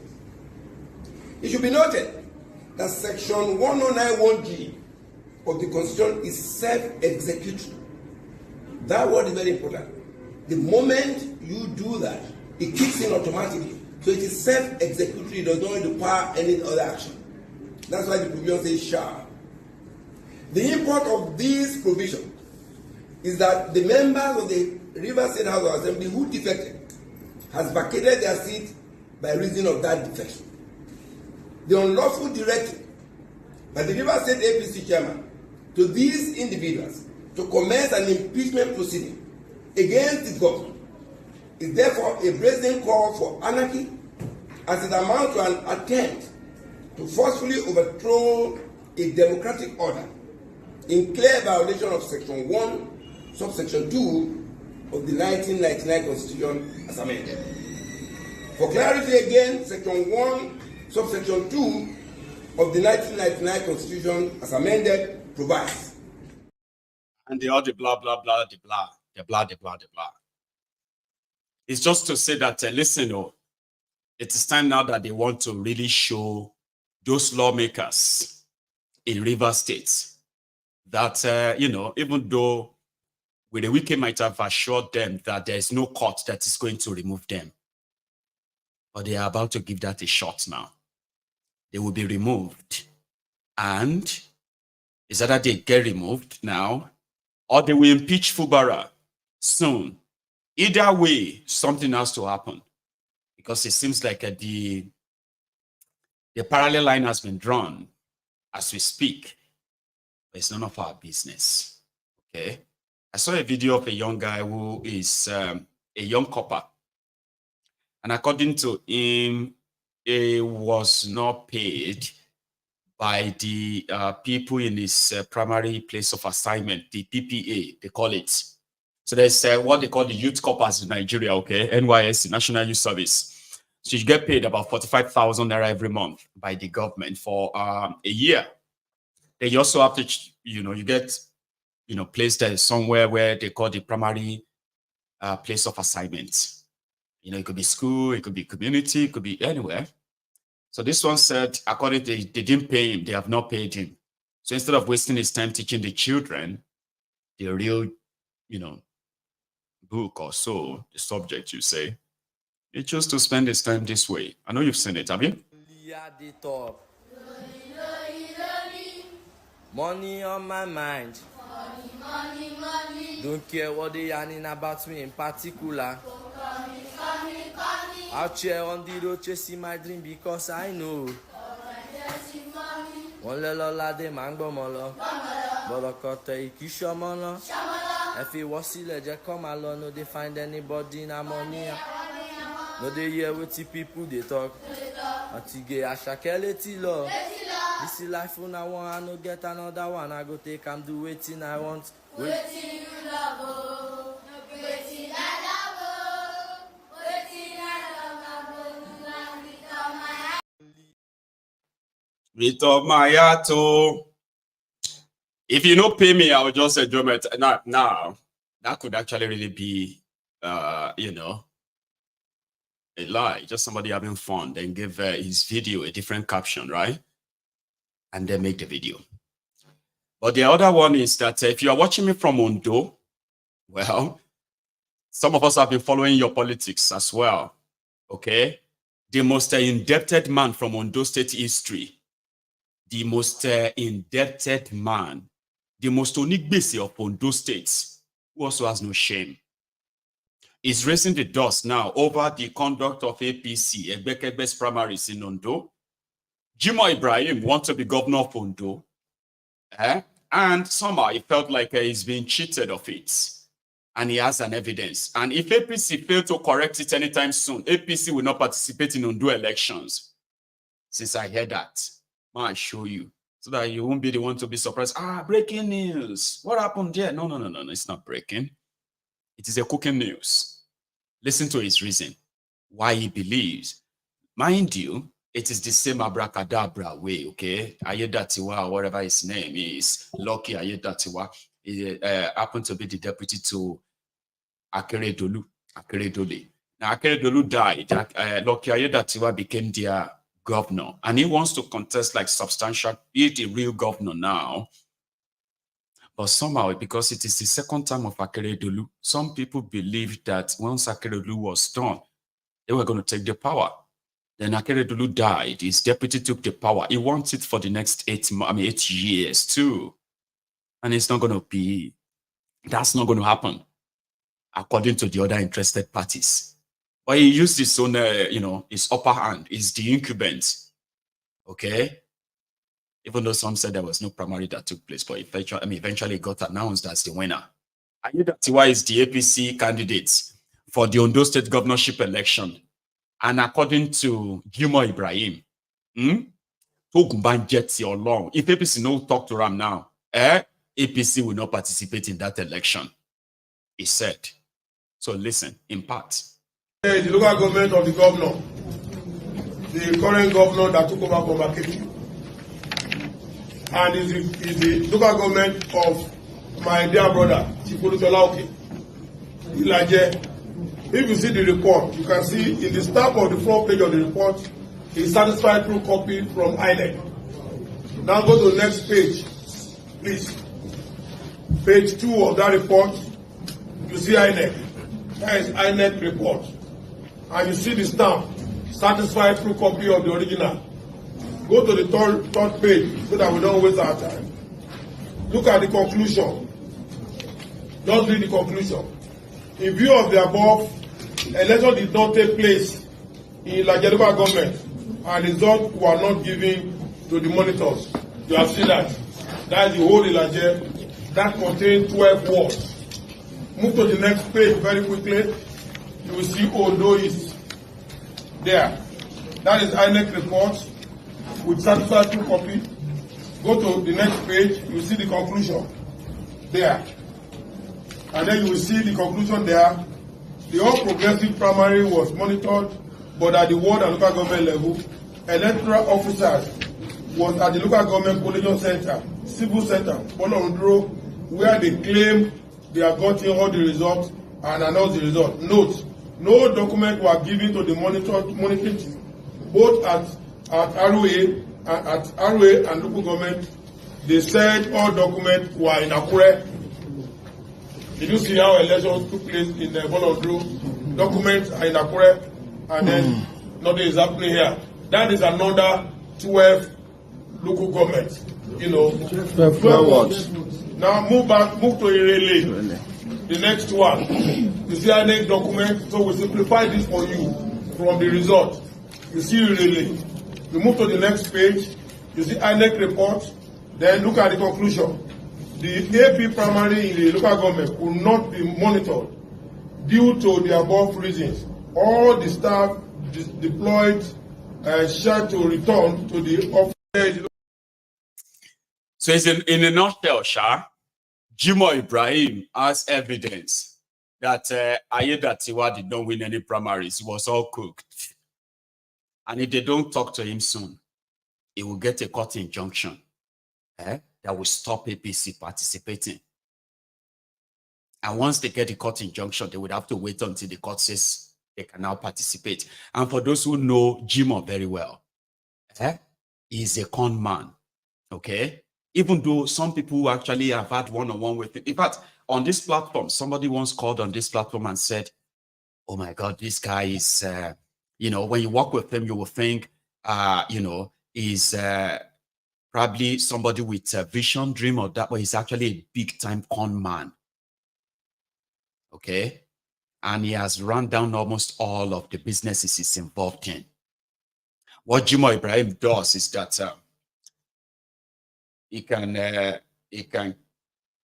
have his name on all these businesses. He has no money, no real money, but he's a Nigerian who knows the system very well. Okay? That's one thing. You don't have to be a big man or a rich man. If you know Nigerian system very well, you could make so much money from it without putting anything inside. You could borrow money from banks and never pay back. Okay? You could take a grant from government and never pay back if you understand the system. So Jimoh understands the system very well. So what he does is that for political part of it, right, where he spend his pastime, okay, because he needs that political presence. If not, he will be hunted down like every other normal criminal in Nigerian system. He will be hunted down. Or being part of them, appearing in some of their meetings, is a senator. Is a senator representing Ondo, right? So being within that circle gives him a leverage to protect himself in this, shark-infested swamp.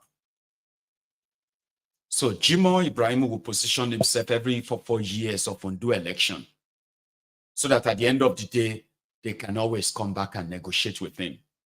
He always has something to delay the whole thing. He can do it. he can get court to give him judgment, orders and all that, to truncate all other things if you don't call Jimo Ibrahim. You know? But it is Nigeria. And so if you are watching me now, please, if you are from Ondo States, you may not have APC participate in your charade. And I hear that you may never be your governor elected or selected or anything like that without the blessing of Jimo Ibrahim, for those who know better. So finally, I said something about this afternoon, and it's important I mention it again, okay? You see, this guy is an Agbadorian who came on TV several times to promote Thiefnubu's emergence and help to gaslight the rest of us who knows that Thiefnubu never won any election. He is illegitimate. And among other things, right? Nobody should be seen to be associating with him in public, right? So this guy came out to gaslight all of us. Why Thiefnubu is the best thing that happened to Nigeria after sliced bread. Or Kama is a bitch. Kama is a bitch. You're a bitch, Kama. His entire community is now referred to as a shanty, and he's upset. He is not upset that Thiefnubu want to claim and steal their land, grab their land in the name of a coastal highway. He is not really angry with Thiefnubu. He can't. He's mad at Devulumai, which he has started projecting as targeting the Yorubas, destroying Yorubas' businesses, destroying Yorubas' houses for Thiefnubu's road. So the Igbo versus Yoruba, Yoruba versus Igbo, that they have already, the narrative that they've always resort to, pull out of whenever they want to play their tribal, what have you. This one, don't they pull them out? Here it is. The community themselves, the ballers of those communities, they are key stakeholders that these are ancestral communities where the minister is calling shanties. These are graveyards of ancestors of some people. These are areas, and I believe the minister is also from a village in Ebonyi State. He cannot allow his ancestral village to be wiped out as a result of a statement calling them shanties. That is even an insult. In Yoruba land, you don't just call a community, oh, shanties, because you are watching from the helicopter and you believe those buildings, so far they are not skyscraper. They are also have the same rights those that build skyscraper have. So what we are saying here is not to demonize the government and say, oh, what the government is doing. It's for the government to put human face. The government is communicating, but their communication is just one-sided. Whatever the government wants is what they want the people to accept. And that is not going down well with the people. They need to sit down. Let it be a communal debate. Let us see. It is not that the project should not come alive. I've given a solution. Let the government reclaim the ocean surge. 3,000 meters it was eaten. And some of these places are better off. These are villages that have been wiped out. I personally have been part of the Ocean Surge community reclamation agitation. We've written to Fashola when he was the minister. We've written to previous government for them to come into the aid of the people. The governor have been there, the senators have been there to see what is the height of disaster that the people are currently facing from nature. Aside the nature war, human war is now confronted against the people now. And it's better we solve the human problem. Personally, so to me, I just want to see that this is a communal value problem that we are solving. And as the president of Yoruba Council Worldwide, I'm not saying that the fact that the president, we gave him all the support, this is a better way we can caution and guide our president. He's the president for all Nigeria. Nuisance, Lele. He's a total nuisance. And he paraded himself as the president of Yoruba Council Worldwide. He is an Agbadorian, a very foolish man, very, very foolish man, and selfish too. All right? But he's kind of speaking his cause is legitimate. So I'm not going to say they deserve it. Okay? Thiefnubu is only there to grab their land. But he's a very foolish old man trying to now turn this into Igbo this, Yoruba that, but singling Umahi out, but shielding Thiefnubu, making it look like maybe Thiefnubu didn't know. It's called dog whistle. He said this yesterday. I think you heard that too, yeah? Listen. The project, as laudable as the project is described, which is expected to be a coastal line ab initio to transverse between Lagos, Ogun, Ondo State, down to Edo, Bayelsa, and routing to the end of Calabar, which is to advance our economic potentials and develop our road networks, which are infrastructural benefit for the citizen. Regrettably, there has been a missing link. The missing link is the fact that the government has not been extremely truthful in terms of the words of the Minister of Works. The project ab initio had an alignment right of way, which was initially an ab initio excised by laws of the land, especially laws of Lagos State, which are bound, and the citizens are bound by such laws at the same time.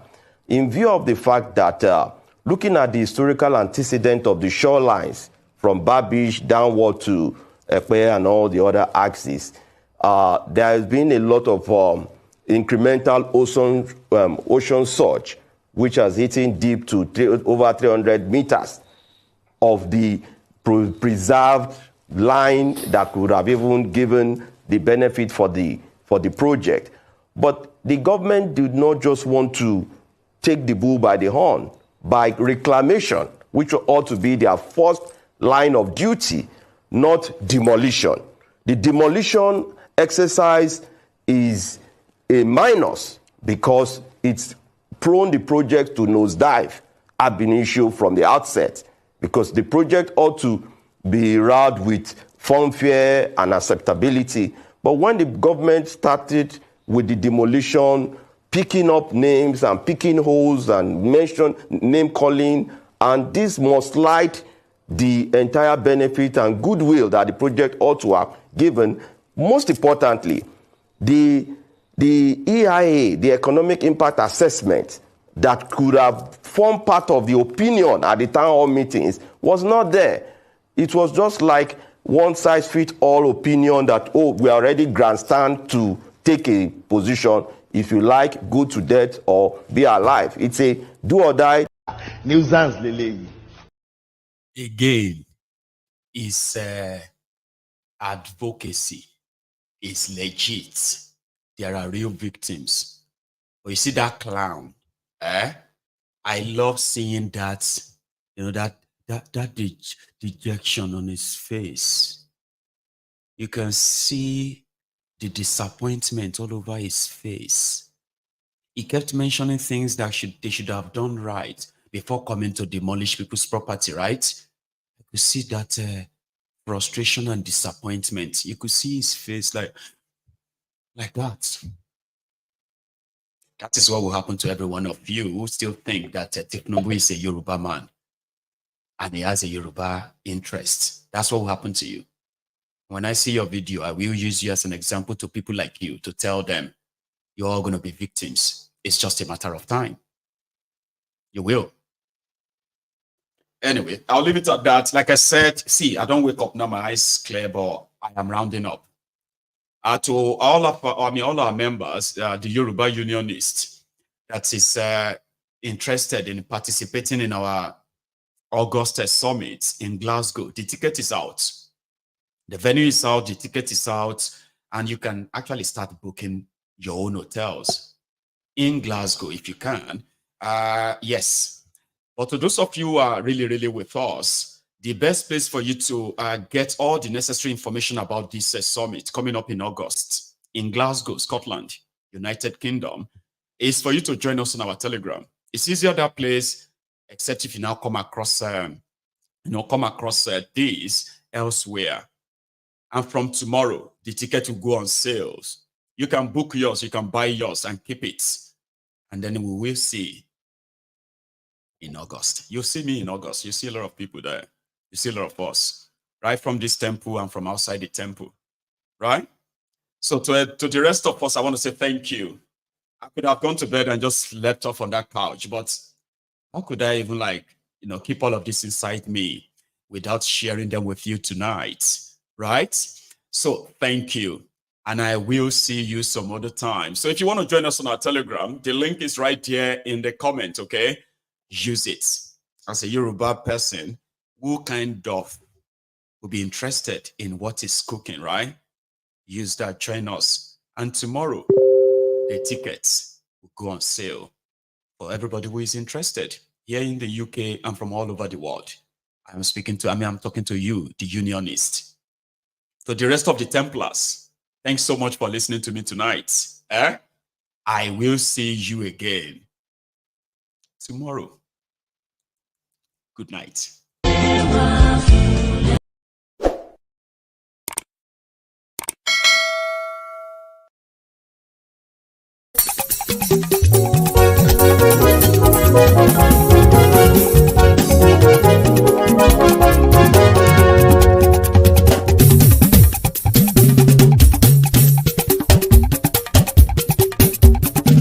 Maiyegun làwa mọ̀ làmọ̀ tó dòdòdò.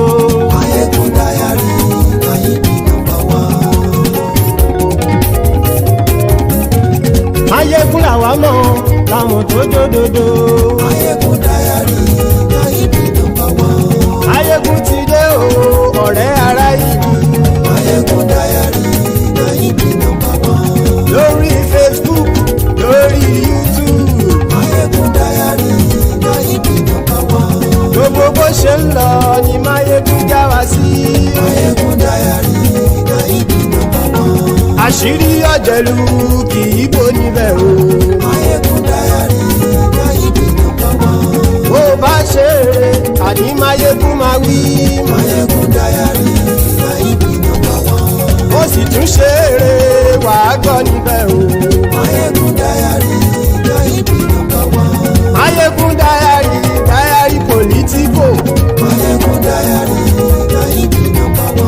Godfatherism kò sí lọ́rọ̀ Maiyegun. Maiyegun Diary, Maiyegun #1. Ẹ farabalẹ̀ sẹ́ o kẹgọ́rọ̀ lẹ́nu o. Maiyegun Diary, Maiyegun #1. Àní Maiyegun làwa mọ̀ tó dòdòdò. Maiyegun Diary, Maiyegun #1.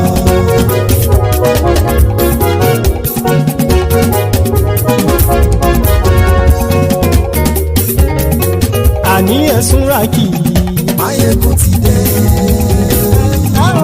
Maiyegun ti dé.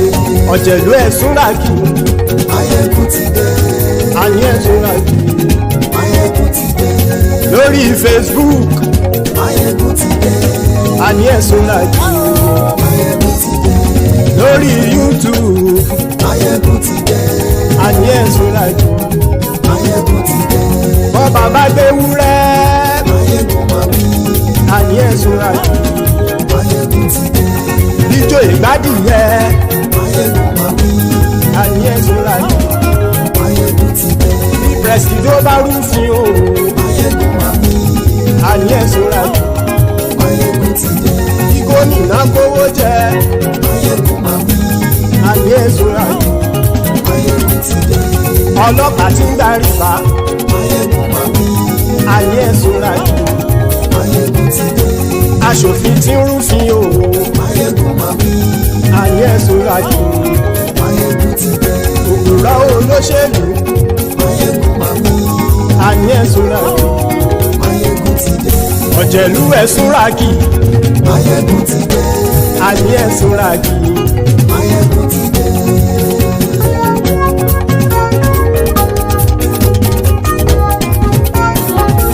Maiyegun ti dé. Gbogbo ọ̀jẹ̀lú ẹ̀sùn ràkì. Maiyegun ti dé. Gbogbo ọ̀jẹ̀lú ẹ̀sùn ràkì. Ṣùgbọ́n ní bá ti ṣe èyí tó yẹ kí wọ́n ṣe, ọmọ bá dèrò ní fi wọ́n níran o. Maiyegun ti dé. Gbogbo ọ̀jẹ̀lú ẹ̀sùn ràkì. Maiyegun ti dé. Gbogbo ọ̀jẹ̀lú ẹ̀sùn ràkì. ṣùgbọ́n ní bá ti ṣe yìí tó yẹ kí wọ́n ṣe ọmọ bá dẹ́rọ̀ ò ní fi wọ́n níran. wọ́n fowó bẹ́ẹ̀ o Maiyegun ó sọ pé wọ́n ò fẹ́ bẹ́ẹ̀. wọ́n fowó bẹ́ẹ̀ Maiyegun ó sọ pé wọ́n ò fẹ́ bẹ́ẹ̀. oníkanṣá ti ṣe yìí tó yẹ kí wọ́n ṣe fáwọn ará ìlú tó gbé wọn débẹ̀ o. Maiyegun ti dé gbogbo ọ̀jẹ̀lú ẹ̀ súnra kì. Maiyegun ti dé gbogbo ọ̀jẹ̀lú ẹ̀ súnra kì. ṣùgbọ́n ní má ti ṣe yìí tó yẹ kí wọ́n ṣe ọmọ bá dẹ́rọ̀ ò ní fi wọ́n níran. kì máa yí ṣe eré ọ̀rọ̀ yìí kì í ṣe ẹ̀fẹ̀. kì máa yí ṣe eré ọ̀rọ̀ yìí kì í ṣe ẹ̀fẹ̀. ẹni bá ti lè lẹ́bọ̀ lẹ́rù o ọmọ bá dèrò kàṣàyè tú wọn síta. Maiyegun ti dé gbogbo ọ̀jẹ̀lú ẹ̀ súnra kì. Maiyegun ti dé gbogbo ọ̀jẹ̀lú ẹ̀ súnra kì.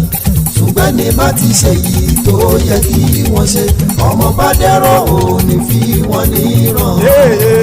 tẹnitẹni ọmọ Maiyegun ọ̀rẹ́ ara ìlú mọ̀mọ́ ni mo fọlọ́hún ṣọ́ ẹ̀ bá kìlẹ́bù. lóòótọ́ olódodo ìlú ọ̀tá ìlú mọ̀mọ́ ni ìwọ ṣá máa ń ṣọ́ra kò sì mọ́ bẹ̀rù.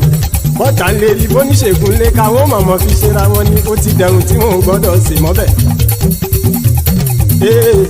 èèpo ọ̀bọ lọmọ bá dérò tàjẹ́ ò gbọ́dọ̀ jẹ́ ó ti dọba lórí àbínú ẹni kò sì mọ́ fòyà. àìsíwọ́lu ní ẹnìkẹ́ ìgbódì ẹyin lábàrá o ó kó ẹni tó bá dán o àkàmù. Maiyegun ti dé gbogbo ọ̀jẹ̀lú ẹ̀ túnra kì. Maiyegun ti dé gbogbo ọ̀jẹ̀lú ẹ̀ túnra kì o. ẹni bá ti ṣe yìí tó yẹ kí wọ́n ṣe ọmọ bá dèrò òní fi wọ́n níran o. Maiyegun ti dé gbogbo ọ̀jẹ̀lú ẹ̀ súnra kì. Maiyegun ti dé gbogbo ọ̀jẹ̀lú ẹ̀ súnra kì. ṣùgbọ́n ní bá ti ṣe yìí tó yẹ kí wọ́n ṣe ọmọ bá dẹ́rọ̀ ò ní fi wọ́n níran.